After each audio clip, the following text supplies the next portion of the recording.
WJZ recently reported on groundbreaking research being done by Johns Hopkins scientists into the hallucinogenic drug psilocybin.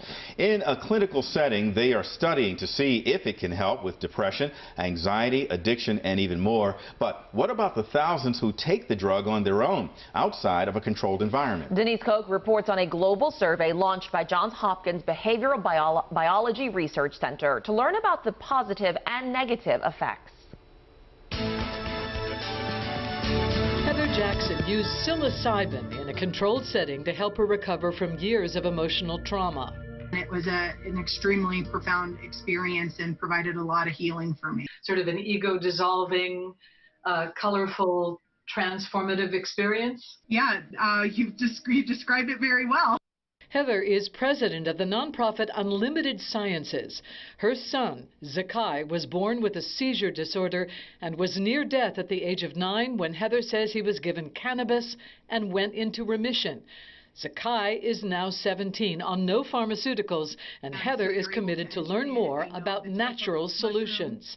So in August, Unlimited Sciences and Johns Hopkins Behavioral Biology Research Center launched a global survey asking people who use psilocybin to share their experiences. So far, we've got a little over 2,400 people enrolled in the study, and on average, the people who did fill out the survey said that they had about 15 uses of psilocybin in their lifetime. Psilocybin is a naturally occurring compound found in more than 200 species of mushrooms.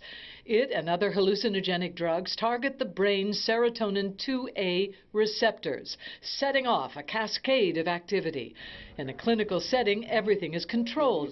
As enacted here, you have guides who stay with you for the up to 8 hours that the drug is taking effect. Kind of helping them move through the difficult experience. But the people Hopkins is trying to reach use psilocybin recreationally for pleasure or other personal reasons.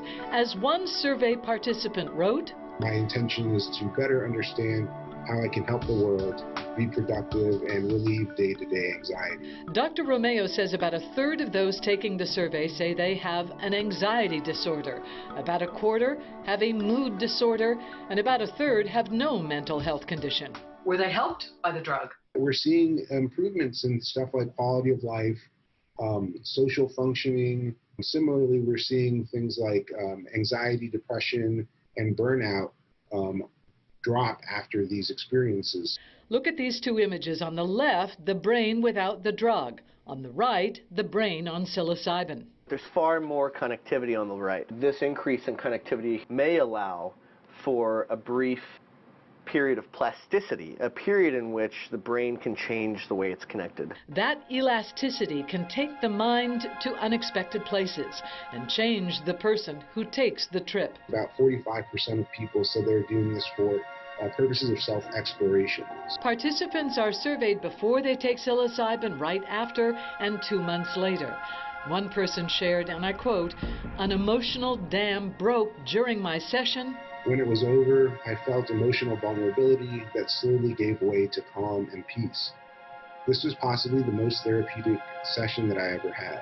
Hopkins does not advocate taking psilocybin or any other drug, and a few participants have had difficulties. We found that about 13 people so far have sought medical or psychological treatment as a result of their use. Dr. Romeo believes there are millions of people right now all over the world using psilocybin. When I used psilocybin for my own personal trauma and had such a profound experience in personal healing that I wanted to be able to expand that. And hopefully, mitigate harm in the future for other people who might do the same thing.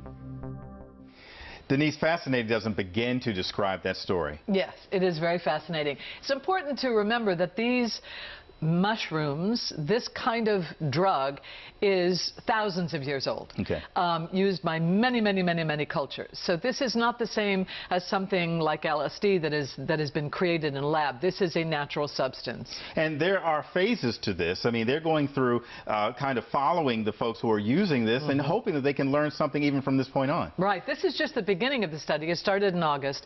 They wanted to go on for another 12 to 14 months, at which time they will look at all this data data. Right now they have 2,400 people who have responded. They expect to get many, many more.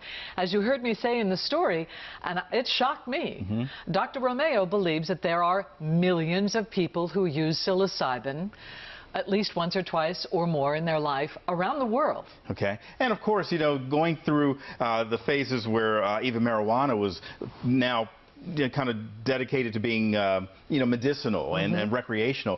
Maybe this is something that can follow that path and be used constructively. There are people who are doing research on this, including Hopkins. Of course, has been in a research setting, who believe there are some very, very useful ways that psilocybin can help human beings who are suffering from end-of-life depression, addiction, PTSD, weight issues or food disorders, eating disorders. There are all kinds of uses they feel they can find. And as you said, we're tapping into something that's almost, you know, ancient or ancestral. I mean, people have used this as a natural remedy for years. We just have to figure out how to do it, you know, in a controlled setting. Right.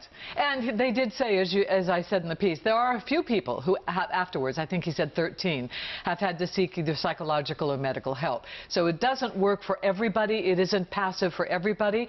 And they are not advocating that people go take it. They are simply surveying those who already are. And is there a next phase? What's next? I would say what's next is they take the data that they get and they form some conclusions about in what ways it's serving people and in what ways it's not. And perhaps from that, they know how to go next in their research. Psilocybin, a word we may not have known before. We're going to know it here soon.